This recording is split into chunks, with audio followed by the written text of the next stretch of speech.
The Tale of Mr. Jeremy Fisher. Once upon a time there was a frog called Mr. Jeremy Fisher. He lived in a little damp house amongst the buttercups at the edge of a pond. The water was all slippy-sloppy in the larder and in the back passage, but Mr. Jeremy liked getting his feet wet. Nobody ever scolded him, and he never caught a cold. He was quite pleased when he looked out and saw large drops of rain splashing in the pond. "I will get some worms and go fishing and catch a dish of minnows for my dinner," said Mr. Jeremy Fisher. "If I catch more than 5 fish, I will invite my friends Mr. Alderman Ptolemy Tortoise and Sir Isaac Newton. The alderman, however, eats salad." Mr. Jeremy put on a mackintosh and a pair of shiny galoshes. He took his rod and basket and set off with enormous hops to the place where he kept his boat. The boat was round and green and very like the other lily leaves. It was tied to a water plant in the middle of the pond. Mr. Jeremy took a reed pole and pushed the boat out into open water.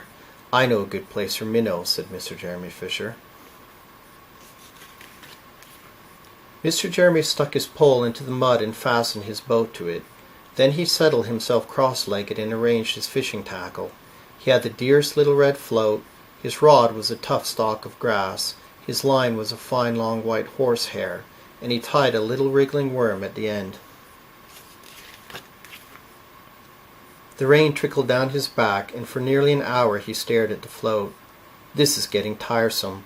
I think I should like some lunch," said Mr. Jeremy Fisher. He punted back again amongst the water plants and took some lunch out of his basket. "I will eat a butterfly sandwich and wait till the shower is over," said Mr. Jeremy Fisher. A great big water beetle came up underneath the lily leaf and tweaked the toe of one of his galoshes. Mr. Jeremy crossed his legs up shorter, out of reach, and went on eating his sandwich. Once or twice something moved about with a rustle and a splash amongst the rushes at the side of the pond. "I trust that is not a rat," said Mr. Jeremy Fisher. "I think I had better go away from here." Mr. Jeremy shoved the boat out again a little way and dropped in the bait. There was a bite almost directly, and the float gave a tremendous bobbit. "A minnow! A minnow! I have him by the nose!" cried Mr. Jeremy Fisher, jerking up his rod. But what a horrible surprise! Instead of a smooth fat minnow, Mr. Jeremy landed little Jack Sharp the stickleback, covered with spines. The stickleback floundered about the boat, pricking and snapping until he was quite out of breath. Then he jumped back into the water. And a shoal of other little fishes put their heads out and laughed at Mr. Jeremy Fisher. And while Mr. Jeremy sat disconsolately on the edge of his boat, sucking his sore fingers and peering down into the water, a much worse thing happened. A really frightful thing it would have been if Mr. Jeremy had not been wearing a mackintosh.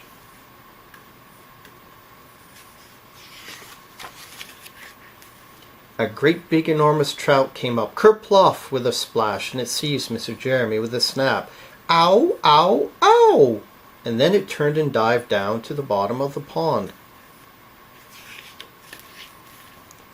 But the trout was so displeased with the taste of the mackintosh that in less than half a minute he spat him out again, and the only thing it swallowed was Mr. Jeremy's galoshes. Mr. Jeremy bounced up to the surface of the water like a cork in the bubbles out of a soda water bottle, and he swam with all his might to the edge of the pond.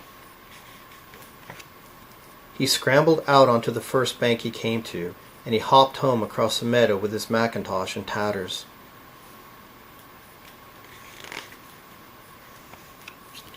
"What a mercy that was not a pike," said Mr. Jeremy Fisher. "I have lost my rod and basket, but it does not much matter, for I am sure I should never have dared to go fishing again." He put some sticking plaster on his fingers, and his friends both came to dinner. He could not offer them fish, but he had something else in his larder. Sir Isaac Newton wore his black and gold waistcoat.